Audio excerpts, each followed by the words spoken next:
بسم اللہ الرحمن الرحیم۔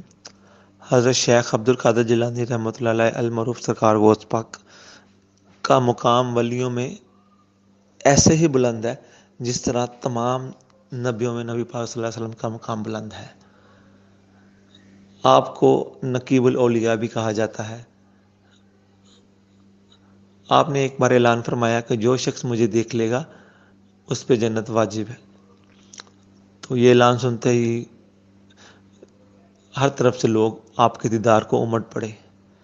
ایک شخص جو کسی کا مرید تھا، اس نے اعلان سنا تو اس نے فوراً جا کے خود کو کسی کمرے میں بند کر لیا تاکہ وہ سرکار غوث پاک کو نہ دیکھ سکے۔ آپ پہلے نظر تھے، آپ نے دیکھا کہ ساری دنیا میری طرف آ رہی ہے، ایک واحد شخص ایسا ہے جس نے خود کو کمرے میں بند کر لیا ہے کہ وہ مجھے نہ دیکھ پائے۔ آپ فوراً لوگوں کو ہٹاتے ہوئے اس طرف گئے اور جہاں اس آدمی نے اپنے آپ کو بند کیا تھا اس کا دروازہ کھٹکھٹایا تو اس نے دروازہ کھولنے سے انکار کر دیا۔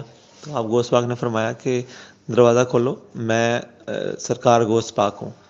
تو اس آدمی نے اندر سے جواب دیا کہ حضور مجھے جنت نہیں چاہیے، میرے لیے مجھے میرے مرشد کا دیدار ہی کافی ہے، مجھے آپ کا دیدار نہیں کرنا۔ آپ اس کے سچے عشق کو سن کر بہت متاثر ہوئے۔ آپ نے اسے کہا کہ میں تمہیں حکم دیتا ہوں دروازہ کھولو۔ تو اس نے ادب کو ملحوظ ہاتھ رکھتے ہوئے دروازہ کھول دیا، لیکن اپنے نظریں زمین کی طرف کاٹ دی کہ نظریں آپ رحمۃ اللہ علیہ کی طرف نہ دیکھ سکیں۔ آپ اس کے اس عشق کو دیکھ کر بہت زیادہ متاثر ہوئے۔ آپ نے اسے کہا کہ بیٹا میری طرف دیکھو۔ اس نے دیکھنے سے انکار کیا تو آپ نے جلال میں آ کے فرمایا بیٹا میری طرف دیکھو، میں وہی ہوں جس کو تم مانتے ہو۔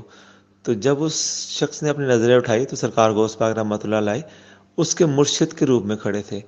اس نے اپنے مرشد کا روپ دیکھتے ہی ان کے قدموں کو بوسہ دیا۔